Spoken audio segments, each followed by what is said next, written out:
Diklat SAR adalah ajang pembekalan untuk para pendaki. Namun apa jadinya jika pesertanya nyasar dan terkena gigitan ular? Langsung gue lihat ini tulang kering gue nih di kaki kiri. Wah, ini ada 3 titik. Bentuknya segitiga. Ini kayaknya ular nih. Ini mah ibaratnya lu kayak ada di basement 4, tiba-tiba mati lampu, bang, lu gak bakal ngeliat apa-apa. Berarti seketika gitu ya? Orang kata dalam itu detik, gue kalau nggak gitu gue nggak kaget. Gue saking kaget tuh begini tangan gue kagak kelihatan depan muka gue.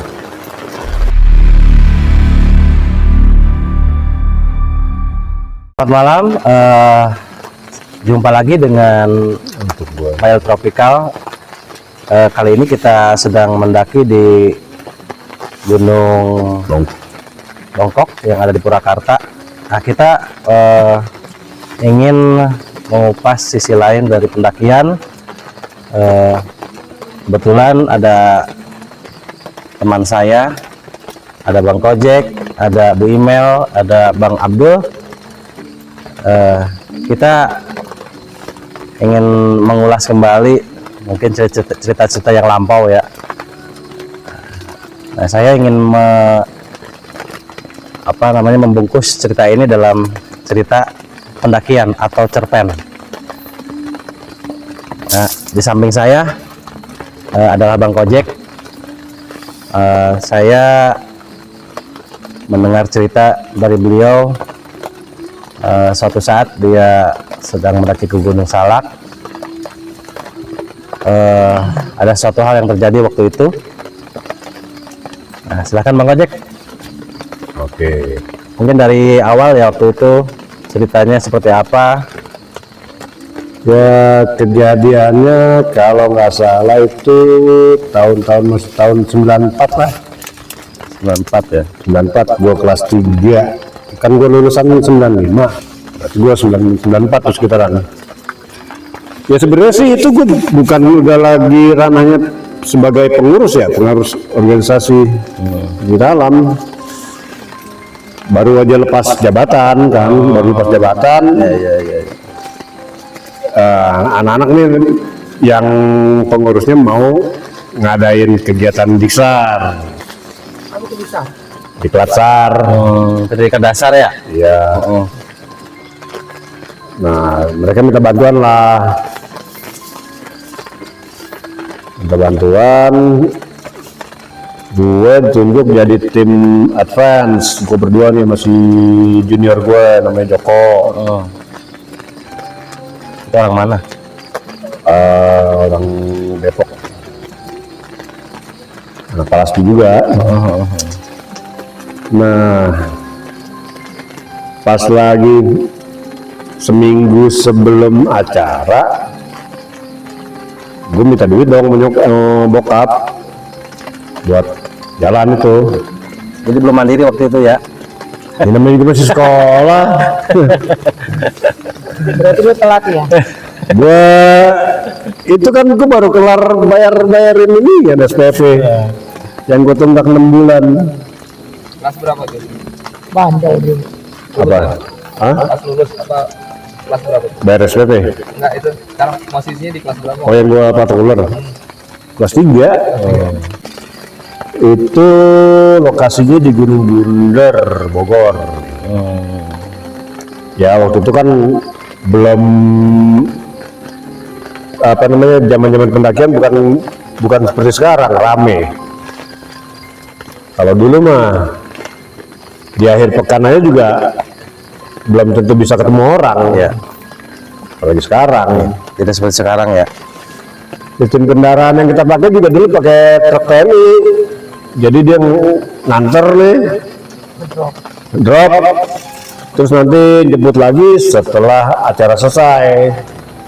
Itu. Nah, itu gue sampai di sana di Gunung Bunder. Gue pokoknya mulai dari bawah itu sampai ke atas kira-kira pendakiannya 3 jam. 3 jam itu dengan beban full ya. Iya. Bantul, gua lebas-lebas, gua masang-masang apa namanya tanda jejak. Jadi abang awali dulu ya sebelum siswa-siswa itu naik gitu. Iya, sehari sebelumnya. Ya. Itu 3 jam gua dengan aktivitas lebas-lebas kan, masang jejak segala macam dengan beban berat juga. Nah besok paginya kan gua turun tuh, Iya. menjemput anak-anak yang baru pada datang kan. Iya. Nah karena gue sehari sebelumnya gue udah bikin tanda jejak, gue yakin dong pede untuk turun. Gue turun lah cuman pakai tas pinggang doang, isi rokok, berdua tuh sama temen gue. Ternyata di situ terjadi masalah. Tanda jejak yang gue cari, yang gue bikin hilang semua. Nyasar gue. Tiba-tiba hilang atau? Pokoknya nggak ada satu pun yang ketemu. Gue juga bingung aja. Padahal gue bikin dari tali, ada dari pohonan yang gue rebahin ke arah tertentu, batu-batu yang gue susun, semuanya hilang. Tapi abang yakin jalurnya emang itu?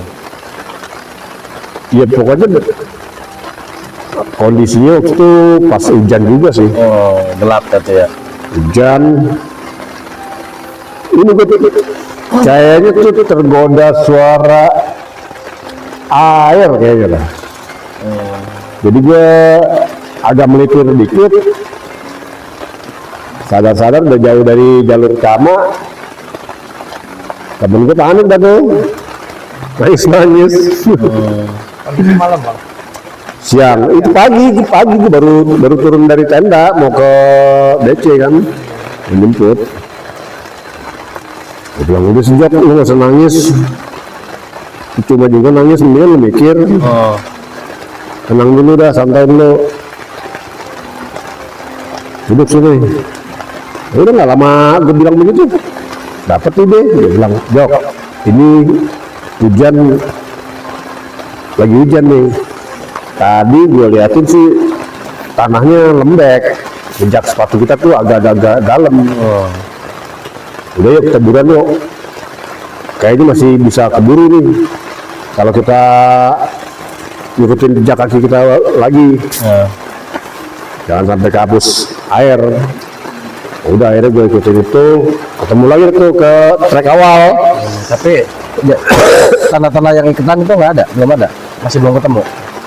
Akhirnya ketemu. Akhirnya ketemu. Itu bukan hilang ya. Tanahnya pakai apa tuh bang? Pakai ranting atau pakai Ya, macam-macam, pakai tali rapia, pakai matain ranting, gua arahin ke tertentu. Itu emang bukan jalur pendakian sih, gua bikin sendiri. Ya akhirnya sampai juga tuh ketemu anak-anak, tapi masalah belum selesai. Kan ini anak-anak sorenya yang baru pada datang nih, sorenya pada mau ke atas kan, mau buka tenda di atas. Gue bilang, Jok, ini anak-anak ntar lu yang bawa ya, gue ke atas duluan. Gue yakin kan ke atas duluan karena kondisinya masih terang, masih sekitar jam 1:30. Dan gue berpikirnya kalau kemarin gue dengan beban full itu 3 jam, berarti kalau gue berangkat 1:30, semalas-malasnya gue jam 5 udah sampai tenda, ya kan? Itu segelap-gelapnya jam 5 masih bisa lah gue ngeliat. Ya udah, akhirnya gue santai, jalan cuman pakai tas begini doang, isinya rokok, Nggak bawa senter sama sekali. kagak. Nah sekitar kira-kira jam 4 kali ya, gue sebenarnya udah deket sama tenda gue yang gue tinggal. Itu tiba-tiba gue nggak bisa bergerak. Nggak bisa bergerak. Ini karena perubahan apa ya, dari terang ke gelapnya itu drastis bener-bener. Jam berapa itu? Kayak tadi tuh. Sekitaran jam 4. Kayak tadi bang Ayam. Itu diterang tiba-tiba gelap. Tapi kalau di Gunung Salak memang kan kadang-kadang seperti itu ya. Enggak kayak gitu Mel, itu mah ibaratnya lu kayak ada di basement 4, tiba-tiba mati lampu, bilang lu nggak bakal ngeliat apa-apa. Berarti seketika gitu ya. Orang kata dalam hitungan detik, gue kalau nggak gitu gue nggak kaget. Gue saking kaget tuh gue gini tangan gue kagak kelihatan depan muka gue.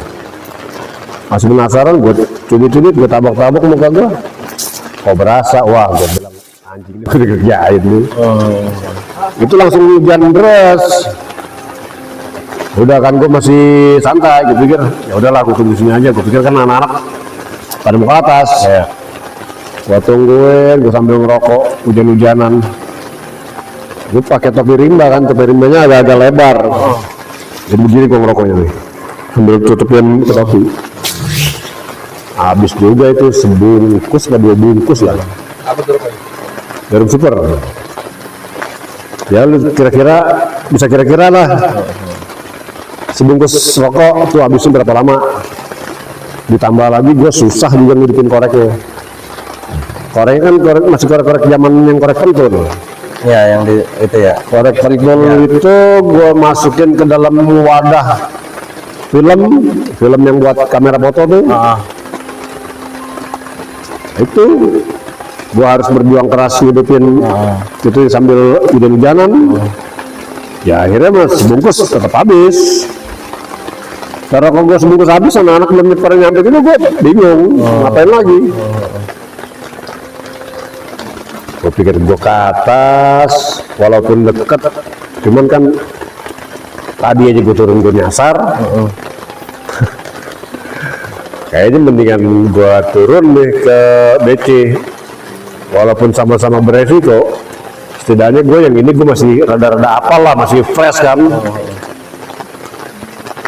Tapi kayaknya gue nggak mungkin kalau harus turun dengan jalan normal. Nah, gue nggak lihat apa-apa kan. Waktu dari begini turun jalan sambil jongkok. Akhirnya sekitar jam 2 kali gue baru sampai ketemu anak-anak tuh. Jam 2 pagi.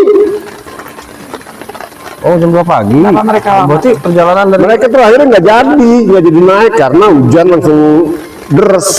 Mereka di BC. Di BC. Bang Ojek turun berdua. Sendiri. Gue sendiri kan, gue nih turun waktu pagi tuh ke BC nyamperin anak-anak yang baru datang tuh berdua. Terus gue bilang sama temen gue yang berangkat itu si Joko, gue bilang Jok ini anak-anak ntar lo yang bawa ya. Gue ke atas duluan, gue mau masak. Oh gitu. Karena gue ngeremehin, akhirnya gue kena tulah tuh. Jadi jam 2 ketemu. Jam 2 pagi, akhirnya gue ketemu anak-anak baru. Gue bilang, kamu nggak jadi naik? Gue di atas nungguin sampai nggak bisa bergerak gue. Gue nggak bisa ngeliat apa-apa. Ya terus yang abang kejadian Itu besoknya. oh besoknya. Akhirnya kan malam itu nggak jadi, anak-anak yang baru mau pendidikan tuh nggak jadi naik. Dipending kan besok pagi dia baru pada naik. Hari itu peserta didik full kegiatan sampai sore. Sorenya tuh masing-masing peserta didik mereka harus bikin bivak secara terpisah-terpisah. Dan masing-masing matanya tutup nih ketika kita Ya, tempatin. Kita udah sampai lokasinya dibuka gitu ya. Iya, udah lo pokoknya bikin di sini. Nah, jadi di antara peserta didik itu ada bokin gue kan. Gue mau kontrol lah. Gue sih nggak mau, bukan cuma mau kontrol tenda dia doang. Semua, karena kan gue jalan bertiga, gue kontrol bertiga. Tapi khusus ya, khususan tuh. Gue terus temen seletingan gue si Doblang sama junior gue nih. Emang gue salahnya tuh kondisi habis hujan ya. Gue pakai sepatu tinggi segini sih, sepatu abri segini. Cuman gue salahnya pakai celana pendek. Itu gue inget banget sekitar jam berapa ya, jam-jam pas banget kedengeran aja Isa tuh gue ngerasain sesuatu nyangkut di kaki gue. Itu pas turun, pas naik. Pas naik. Gue kan sebelumnya nih, sebelum gue mulai patroli, gue ngobrol-ngobrol dulu nih di tenda induk. Jadi kan ada dua tenda gua sama tenda induk nih, tenda induk ada di bawah. itu lagi pada masak. Emang di situ habis cerita yang ada kaitan sama ular juga. Di tenda itu sambil masak. Jadi senior gua, alumni gua boleh dibilang punya pegangan atau punya semacam kesaktian. Dia tuh boleh dibilang pawang ular apa gitu lah. Pokoknya tebal digigit ular.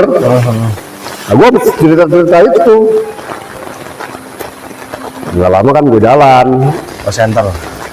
Bawa masing-masing bawa. Gue jalan paling depan. Udah gue santai aja. Tahu kaki gue ada yang nyangkut. Gue pikir ini kan kayak pohon-pohonan yang berduri gitu. Ya udah kan gue nggak panik, gue kibas pelan, kok nggak lepas. 2 kali, gue kibas lagi agak kencengan, nggak lepas juga. Yang ketiga tuh baru gue sentak, lepas. Penasaran dong gue cariin apaan sih pohonnya yang ini yang nyangkut di kaki gue. Gue liat pohon-pohon kayak bucu doang, tuh rumput-rumput doang, rumput pendek, kayak rumput taman. Kok pohonannya begini doang. Langsung gue lihat ini tulang kering gue nih di kaki kiri. Wah, ini ada 3 titik. Bentuknya segitu ya. Ini kayaknya ular nih. Begitu gue senter ke depan nggak ada, kalau ke belakang ada, lagi standby. Menyerang lagi. Nggak jauh. Lumayan kalau besarannya sih segede jempol kaki ya. Kalau diameternya itu ular. Jadi waktu gue kibas tuh dia mentalnya ke belakang. Cuman kalaupun dia gigit lagi juga udah nggak bakal ngefek. Giginya pada patah di sini nyangkut di kaki gue. Ya kan gue kondisi darurat gitu, gue nggak mungkin lanjut ke atas kan. Gue harus turun lagi ke tenda induk ya. Sedangkan ular itu adanya di belakang gue. Terpaksa lah gue harus gue lompatin. Gue lompatin dulu tuh ularnya. Selesai gue lompatin baru tuh gue ya penanganan darurat lah. Ngerasa ada efeknya langsung atau enggak? Ya mungkin karena gue nekat juga ya, jadi gue nggak terlalu ngerasain. Jadi gue penanganan darurat di TKP itu gue cuman pakai shawl, Diikat ya. gue ikat. Satu-satunya yang gue punya itu korek. Lagi-lagi gue korek. Udah tuh gue bakar-bakarin dulu tuh bekas-bekas lubang giginya. Udah gitu udah gue turun ke tenda induk. Mereka masih pada masak loh. Gue nanya kan sama orang-orang yang ada di situ, termasuk juga ada guru pembina gue itu. Gue bilang, dia di antara lu semua nih siapa nih mulutnya yang nggak bermasalah, nggak sariawan, nggak sakit gigi. Nah senior gue, alumni gue malah balik nanya, gue bilang lu kenapa lu nanya begitu? Gue dipatok ular nih. Nah begitu gue bilang begitu, dia langsung nyosor, diisap. Itu gue biarin. Gue pikir dia memenuhi syarat kan, gue biarin aja dah. Bukannya nggak boleh ya? Ya itu gue nggak tahu kalau ternyata nggak boleh. Itu bisa jadi tindak. Tindak racunnya, iya. Bahaya. Gue biarin aja, diisap. Udah tuh selesai diisap. Ceritanya mau buat supaya kaki gue berdarah nih, mau disobek lah kan. Ambil keluar. Nah zamannya dulu kan pisau-pisau TNI, pisau komando. Bayonet. Itu kan tahu sendiri nggak tajam. Iya kan? Nah iya. Udah nggak tajam, rada karatan. Karena kebetulan lagi pada masak. Masukin lah tuh, dibakar dulu. Ada kali sekitar 5 menit dibakar. Ya pisaunya masih warna hitam, cuman cukup lah buat ngilangin kuman kan.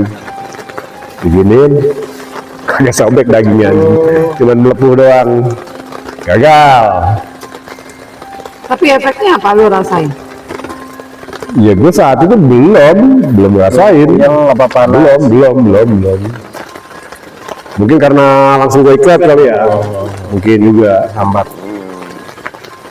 Nah percobaan kedua dibakar lagi agak lamaan. Selesai dibakar, dipotong lagi. Tetap aja nggak sobek-sobek juga kayak gini. Malah tambah lebar luka bakarnya. Nah, senior gue ini si Aun yang nyesep bisa uber gue. Dia bilang, Jack, ini gue kelihatannya kulitnya ya. Habis mau dipotong juga. Ya sobek-sobek dagingnya. Ya udah Un, nggak apa-apa, kerjain dah. Akhirnya bakar lagi tuh pisau. Kali ini diangkat tuh sampai matang banget, sampai begitu diangkat. Yes. Ininya pisaunya, apinya tuh ada di besinya. Wah, tahan ya Jack. Ya udah Un, santai. Gue nggak dipegangin, nggak apa tuh. Ya gue maceng-macengin aja. Panas pasti kan. Teriak enggak, apa enggak, gue cuma nyengir aja udah. Ya gue nekat udah.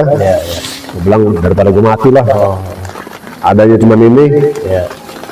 Udah tuh selesai itu, udah tutup rapat, yang bekas luka bakarnya turun ke bawah. Itu aja masih jalan 2 jam. Oh, masih jalan 2 jam itu? Jalan 2 base camp? Dari tenda gue sampai ke base camp, 1,5 jam sampai 2 jam lah. Nggak dipapa, jalan sendiri? Kagak ditandu, nggak di apa juga enggak. Nggak sampai di bawah. Lagi di perjalanan itu baru tuh si senior gue nanya, lu tadi kenapa Jack nanya begitu Jack? Nanya apaan? Itu yang mulut sehat. Oh gini Un, temen gue naik cermin nih, ada temennya juga patah ular. Jadi ceritanya mau jadi hero lah, cuman dia nggak tahu prosedur safety-nya gimana. Jaisep ternyata mulutnya bermasalah, jadi ya dua-duanya lewat. Anjing, pantesan kepala gue cenatin kalau di situ. Nah emang kenapa mulut lu? Gigi gue bolong. Lu kan tadi gue nanya, lu main nyosor aja. Iya bahaya. Nah itu gimana dia? Iya sampai di bawah, sampai di BC ditanganin dulu dukun kampung. Oh, nggak langsung dibawa ke rumah sakit? Iya, gimana mau dibawa ke rumah sakit langsung? Di situ kagak ada mobil. Nah kan mobil yang nganter gua ke situ udah pulang. Iya, karena kan mobil marinir.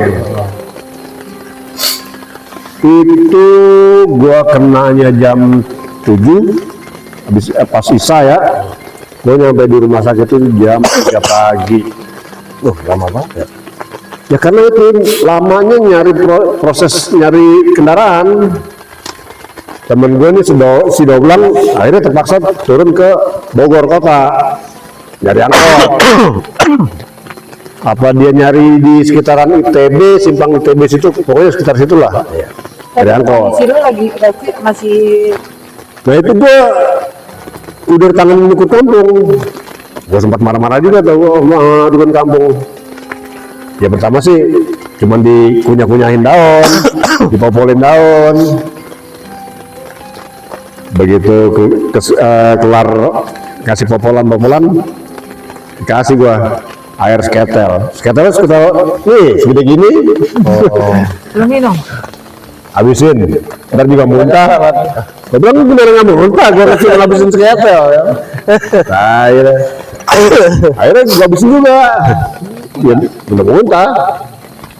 Udah kelar gitu, sambil nunggu mobil kan lama tuh. Gila gue efeknya, karena efek itu gue jadi ngantuk banget. Untung temen-temen gue udah banyak kan. Gue bilang, lu tolong jagain gue ya, jangan sampai gue tiduran. Pokoknya terserah dah, kalau gue kira-kira tidur, lu mau gampar lah. Gue boleh, yang penting gue jangan sampai ketiduran. Kenapa emang kalau sambil ketiduran? Lewat. Ya gue gak bakalan bisa bangun lagi. Pasti mati aja. Bener tuh, gue deh kelilingnya digamparin kalau tidur. Jalan. Tapi emang kayak gitu doang, ngantuk gitu, nggak panas apa pusing gitu nggak? Enggak kayaknya. Atau Cuman mungkin jenis ke kaki gua, bahaya. ke kaki gua Pasti. bengkak parah. Ya itu gara-gara ada perdebatan juga sih sama gua sama senior gua. Gua kalau menurut buku yang pernah gua baca, bukunya Norman Edwin tuh, tekniknya penanganan bisa ular tuh gitu. Jadi kita ikat, tapi nggak setiap 10 menit harus dikendorin selama 10 detik. Biar aliran darahnya ada. Biar aliran darahnya jalan. Bukannya nanti dia yang ikut si itunya harusnya kalau pas dibuka nggak? Kan 10 detik. Iya kan nggak lama. Bab kalaupun nggak dibuka-buka, tetap ada resikonya. Resikonya misalkan diikat di sini, jaringan di sini mati. Makanya gue begitu apa namanya? Sebelum nyampe rumah sakit ini kan belum dikendor-kendorin nih.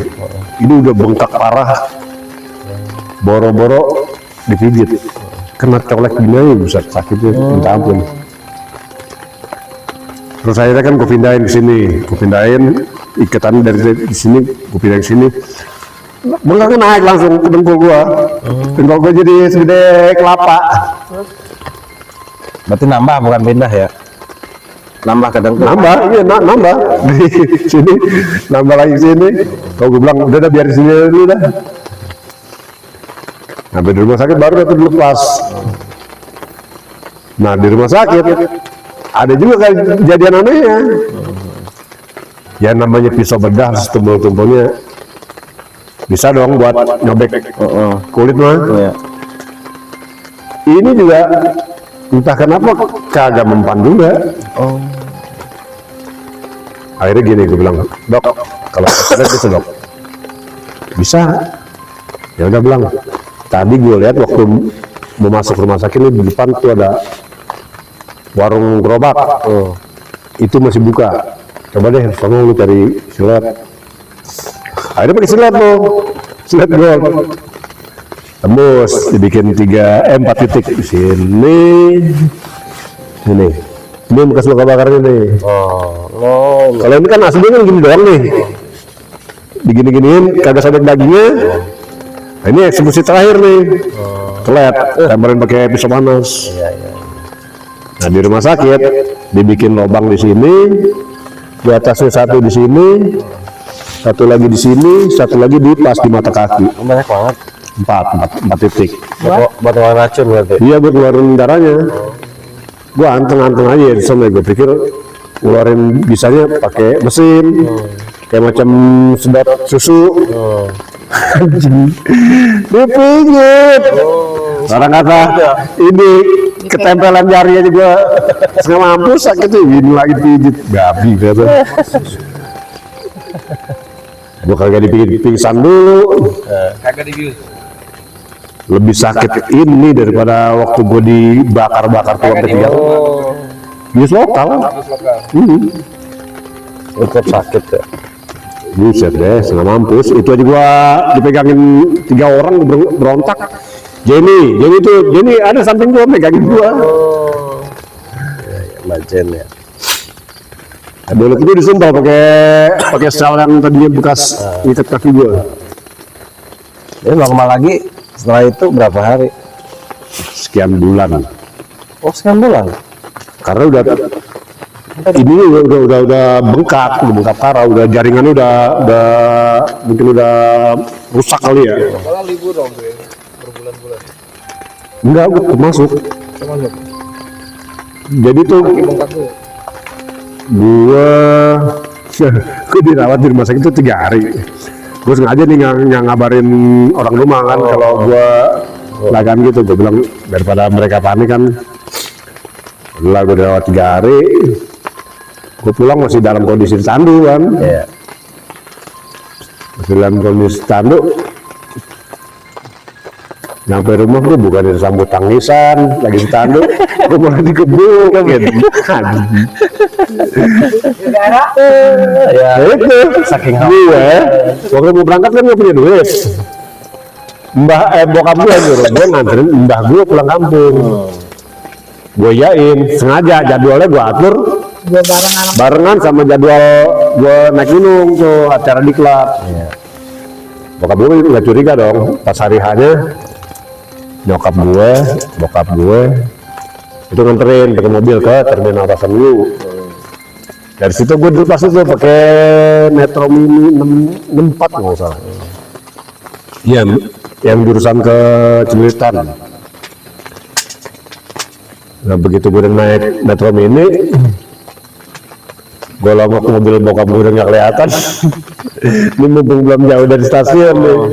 Gue bilang, bah berangkat sendiri aja ya. Saya masih ada urusan. Gue lompat langsung dari bis. Gue itu ke bawah. Oh, yang itu waktu itu. Itu tuh gue langsung kualat tuh. Oh iya. Gue pulang-pulang langsung dikebukin gue. Gue pura-pura bego aja. Gue bilang apaan sih orang anaknya baru pulang kondisi begini gini. Apaan lu anjing lu dasar lu. Anak neraka lu. Itu jangan pakai apaan-apaan pura-pura bego lu. Udah lu tinggal di jalanan. Kata siapa? Ah lu pakai nggak ngaku lu. Lemparin surat dah. Ya itu. pakai surat. Ini zaman surat. Gue mikirnya dulu begini waktu gue loncat dari Metro Mini tuh. Antarlah kalau di acara gue kelar, gue langsung mau kirimin surat yang paling mahal lah, paling kilat. Pikiran gue begitu. Terjadi masalah. Akhirnya surat dari Jawa juga datang. Ya, gue gede. Itu namanya karma. Tapi yang kan udah sehat ya, tapi yang bikin saya penasaran kan sebelum kejadian itu kan terjebak nggak bisa naik nggak bisa itu. turun kan, Yang itu gelap kan itu. ya, sampai jam 2 baru ke base camp kan ketemu ke campnya ini ya gardu ya, ngapain aja gitu pertanyaan saya di sana. Kalau gue sih terus terang Maksudnya berteduhkah apa sampai jam segitu apa jalan? orang kata nggak bisa kemana-mana. Gue nggak bisa bergerak kemana-mana. Udah stuck di situ aja. Orang kata nggak kelihatan apa-apa dari gue mulai pertama kejadian itu sampai habis gue rokok sebungkus. Jadi sampai kabut terbuka terang baru jalan lagi gitu. Iya kondisi udah malam. Kan hujannya lama. Lah gue ngabisin rokok sebungkus tuh hujan berhenti. Baru bisa jalan gitu kan. Iya. Itu udah malam. Sama aja kan udah cerah juga cuaca cerah, tapi kalau udah malam gue nggak ngeliat apa-apa juga. Tapi gue center bang. Kalau gue mau center mendingan gue naik dari tadi. Ngapain gue stay di situ? Orang gue udah yakin gue udah dekat sama tenda. Itulah karena gue ngeremehin. Gue pikir gue bakal sampai nih, optimis sampai di tenda sebelum gelap. Cuman ya itu ternyata terjadi sesuatu yang nggak terduga. Dan ternyata bukan gue doang yang pernah ngalamin kejadian aneh begitu. Ada 2 orang YouTuber nih yang juga ngalamin kayak begitu, si Arya Sena sama si Heru Survival. Oh iya ada sana. Sama lokasinya di Gunung Bunder juga. Kejadian sama persis begitu. Ular juga. Hah? Iya, jadi tiba-tiba gelap terjebak, gitu. iya terjebak tiba-tiba gelap gitu. Gunung Bunder ya mana? Setahu saya kayak itu kan Gunung Salak. Itu emang jadi tempat camp yang tenda posisi gue tuh yang hari pertama gue diriin. Belakangnya udah jurang. Itu emang menurut legenda masyarakat situ. Itu tadinya tempat pejuang melarikan diri. Jurangnya itu banyak pejuang yang mati di situ. Kalau gue mah pas kejadian tiba-tiba gelap itu gue nggak bisa ngeliat apapun. Gue pikirannya udah nggak mikirin setan lo bodo amat ya. Gue bilang anjing nih gue kerjain ya. Lo kalau mau kerjain gue jangan kayak gini dah. Ini lo kalau mau nongol, lo mau pakai tambang lo kan kalau serem juga silakan. Cuman gue minta dua aja gue minta. jangan pakai masuk ke badan gue, jangan pakai bau. Ya, silakan kalau muncul. Ya gue istilah itu perang mental. Iya. Gue kalau nggak begitu mental gue down. Udah pasti panik gue. Sendirian sama hutan. Iya. Gue mau bertahan di situ, pakaian gue basah kuyup. Gue nggak punya makanan, nggak punya apa. Iya. Tapi kalau gue jalan juga resikonya gede juga, kan gue bingung. Jadi solusinya diam di tempat. Di tempat, cuman gue tungguin. Kalau datang nggak Nggak datang juga temen gue. Ternyata mereka sembunyi di base camp. Akhirnya gue putusin buat turun, gue nekat turun. Tapi dari cerita pengalaman abang seperti ini ada ini nggak, maksudnya buat teman-teman mendaki itu saya saran Makanya gue kalau ketemu anak-anak yang TikTok tuh selalu gue tanya, lu bawa senter nggak? Lu jangan sampai lu ngalamin yang pernah gue alamin. Ini jas hujan nih. Iya, minimal senter ya, lu bisa bergerak lu kalau punya senter lu. ya, itu Itu makanya gue selalu tanyain itu pada anak-anak yang TikTok. Sama itu, ojek. Ada satu lagi. Itu nasibnya yang nyedot bisa ular gimana tuh? Senior. Sekarang jadi marinir. masih warin ya, jadi kuat berarti. Bukan. Tapi itu rawat dulu di rumah sakit. Ini duluan. Dia pas nyampe di rumah sakit dikasih anti bisa juga. Iya. Terima kasih Bang Kojek ya buat cerita pengalamannya